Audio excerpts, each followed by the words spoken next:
welcome along to another video at DSR. I'm Matt and I'm taking out this Honda CRF300L. It claims to be the dual purpose bike. Let's see if it really is.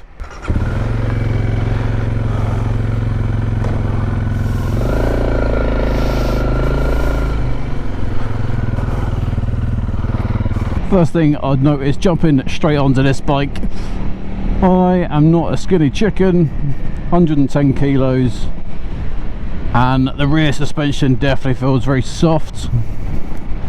You sit on it and it just compresses a lot. If I was looking at keeping this bike, upgrading the suspension would definitely be one of my first things. I'm 6'1" and I've got feet flat on the floor, even though the seat height is 885mm. It is a really tall bike, but like I said, with that suspension, where it's compressed so much under my weight, actually got both feet flat. This engine is a single cylinder 286cc engine, pumping out 26 brake horsepower and 26.6 newton meters of torque.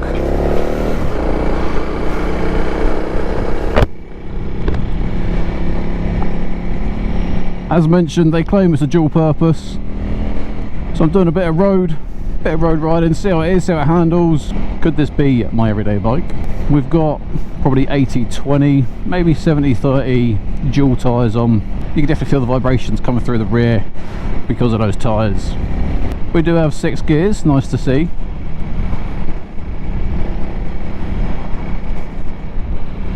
But one of the impressive things with this bike is where it's not Honda's race variant, the service intervals on this is every 8,000 miles.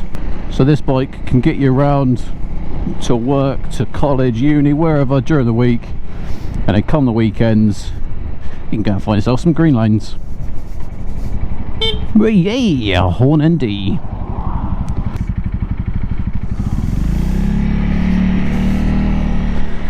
Nice gentleman. Thank you, sir. With this bike, if you are going to want it to go anywhere, you are going to have to really get on that throttle, be quite aggressive, get those revs coming up as well. This here is what this bike is really meant for. Finding some green lanes. It's definitely been a while since I've been off-road.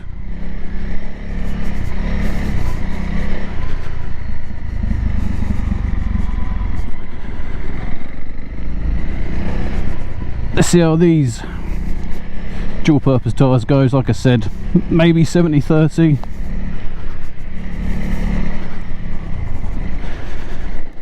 Second gear is quite snatchy, it's forcing me back and forth.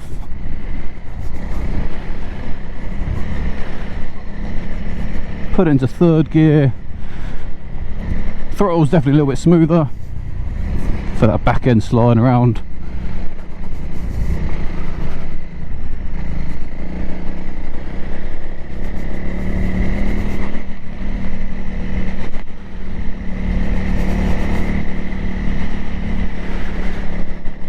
Standing up, I am kind of bent back over towards the handlebars.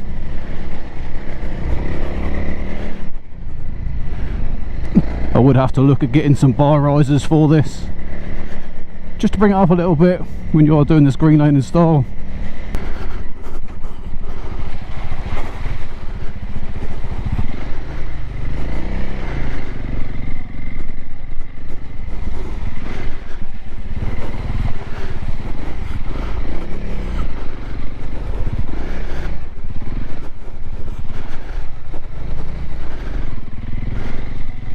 Yeah, it's been raining quite heavy over the last few days.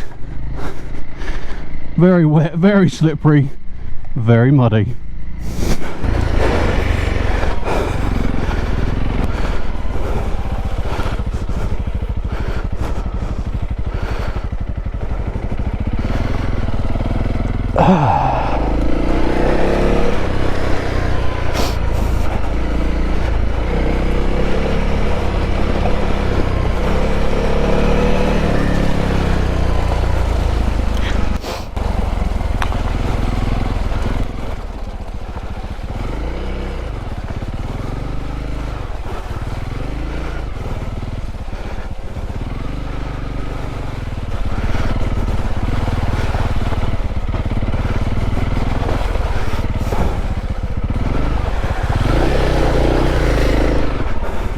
Definitely not dressed for the occasion.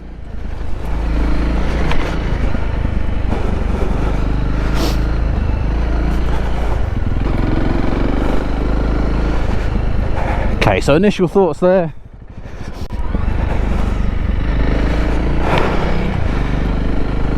In dry, hard packed mud, yeah, these tyres will be okay. Wet, slippery, sludgy mud ground, these tyres are no good, slipping around all over the place, sometimes struggling to get traction. Second gear was definitely on and off when I'm stood up. Putting into third gear and actually it goes alright, just need to feather the throttle a little bit. Let's go back up it.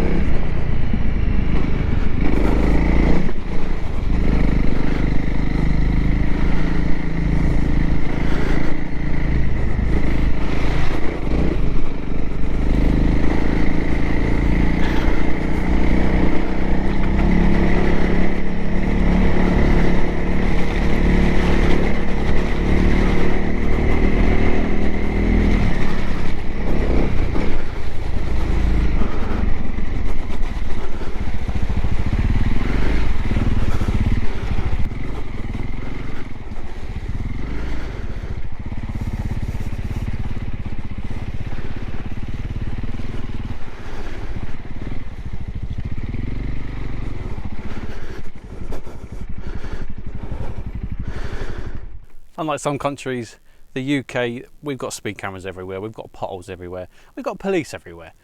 So finding a bike that can provide you with just as much fun on the road, and then finding a place like this, byway, behind some fields, I think it's perfect. I'd love to have a bike that can do both. I'm not saying this does both really well. There are going to be areas where this bike is going to struggle. Like I said, I'm 110 kilos. Suspension isn't the best for road or off-road, but don't forget, this bike comes in at £5,699 on the road. You're not going to get top tier suspension. You're not going to get the best tyres. Doesn't mean you can't upgrade it as you go along in your journey. If you've never tried any form of off-roading, green laning, highly recommend it. I'm covered in mud, bike's absolutely caked, and I'm having the time of my life. As always, come into areas like this, there's going to be a chance that you're going to drop the bike. Luckily, this bike comes in at 146 kilos wet, which means if you do drop it, you'll be able to lift it up. Not only that, when you are going down the lanes, it means it's nice, light and nimble that you can throw it either side just amidst those rocks, ruts, tree roots and puddles that we have everywhere. As mentioned, with the seat height, see how much that suspension drops with me on it. If you're a bit lighter, obviously you're going to be better off.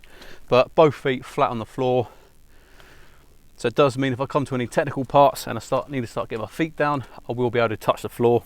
With a claimed ground clearance of 275mm, Honda increased that gap by 30mm from the previous models.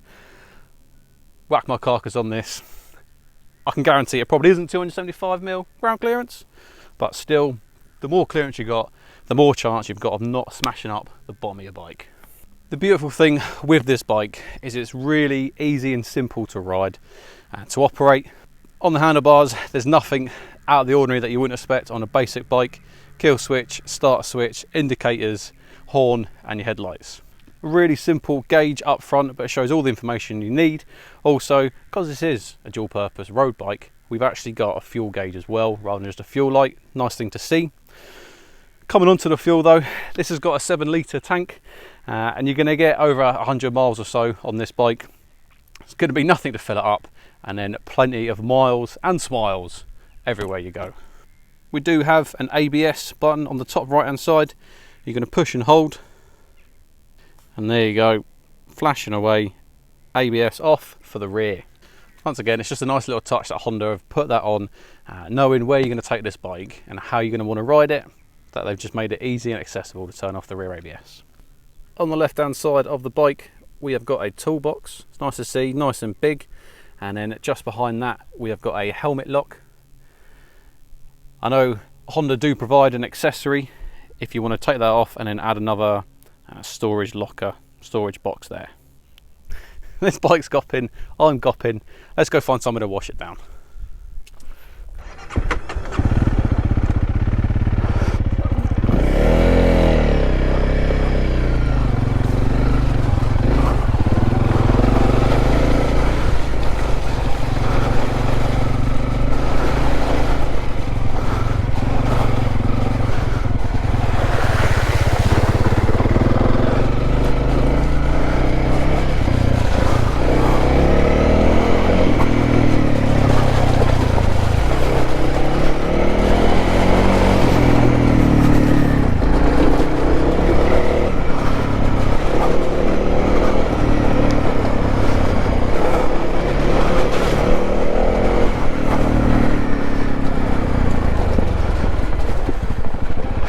So what is my overall thoughts and impressions on this bike?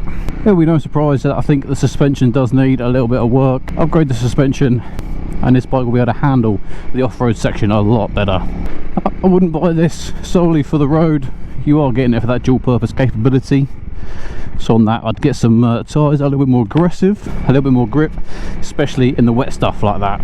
Ergonomics wise, it sits nice, it sits comfortable. Pegs are in a nice position, and when I'm sitting, especially on the road, handlebars are in that comfortable forward position.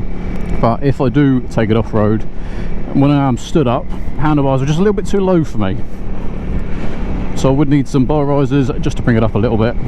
You got to remember this has got just under 300cc, 27 horsepower. The power and acceleration's just not going to be there,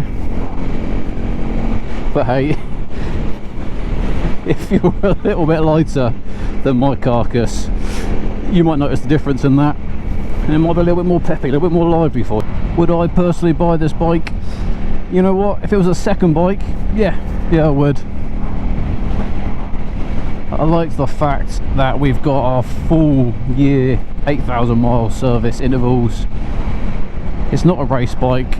You can tax it, insure it, ride it on the road, take it into those green lanes. Like I said, green lanes are probably the most fun you can have on the UK roads. If you've never done it, something to try out. If you're looking for something with similar base as this, but a little bit more long distance adventure riding, Honda do have a CRF300 rally version, so it is something to consider if you are looking at a bike of this range. What a glorious day! Ooh. Does anyone else get a little bit miserable, a little bit irritating when the weather's tonk, can't go out on the rides? Especially someone who makes content. I need those dry days. Roll on the summer. Me and Zoe always striving in the background, trying to increase our channel.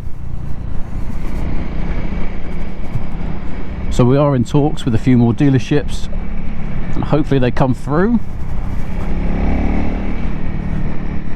and then it will be set for 2023 to get some amazing reviews done. And something I really want to do is comparison videos, so we will hopefully have enough dealerships on board that we've got a wide range of manufacturers to easily do comparison videos.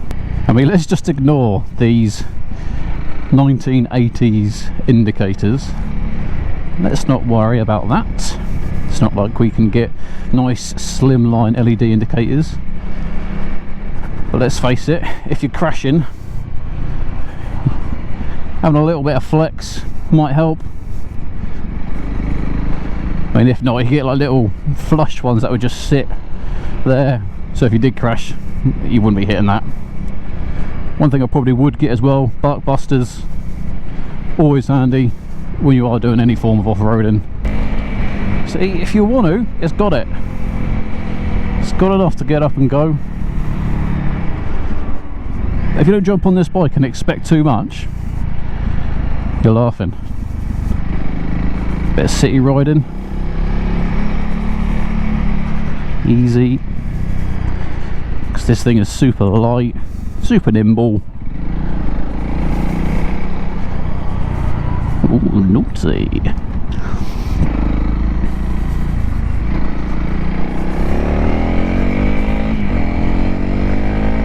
Get on that throttle, get on that rev range. Oh, yes. David, who works in Branson's, he's got one of these bikes and he actually does a bit of touring on it, and he goes all the way to Spain. I mean, that's impressive, I ain't gonna lie. Not sure if I'd want to go to Spain on one of these, but I would love to fly there and then do some of those off-roading adventure style tours. Nice and gentle, yes please, yes please. Coming through, coming round. The people's inability to come up to the filter point. Filter point is here, not 100 meters back there. This is only a demo bike, and I did get permission to take it down that green lane. And as I am a gentleman, I'm going to wash it down. Nothing worse than getting lumbered with a dirty bike. Oh.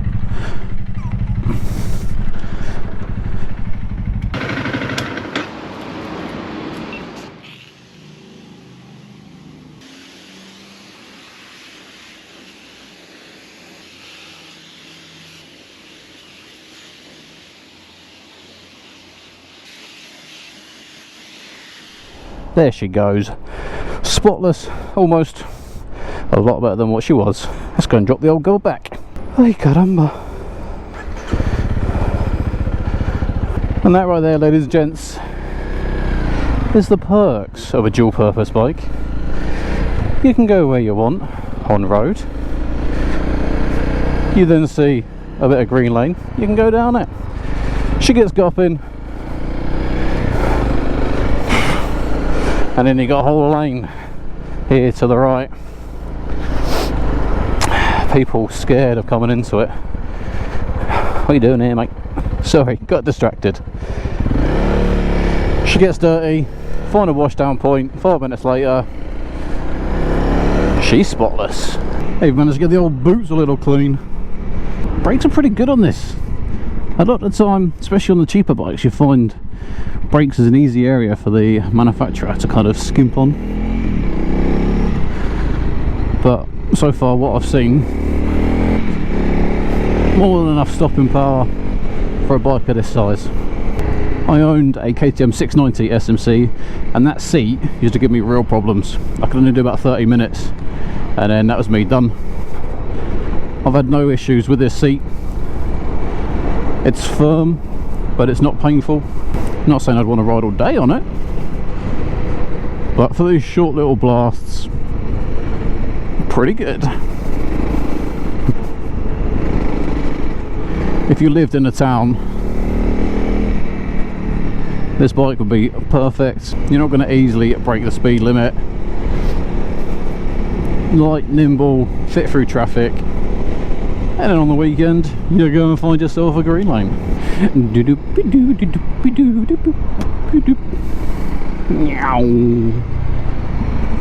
that there, guys, has been my first ride on the Honda CRF300L. If you have enjoyed this video, please make sure you like the video, subscribe to the channel, because we have got plenty more demo bikes to ride from Branson's. Here they are. We've got Honda on the left, Yamaha on the right. Come over, jump on one of these bikes and just enjoy the sun. And until the next one, ride safe.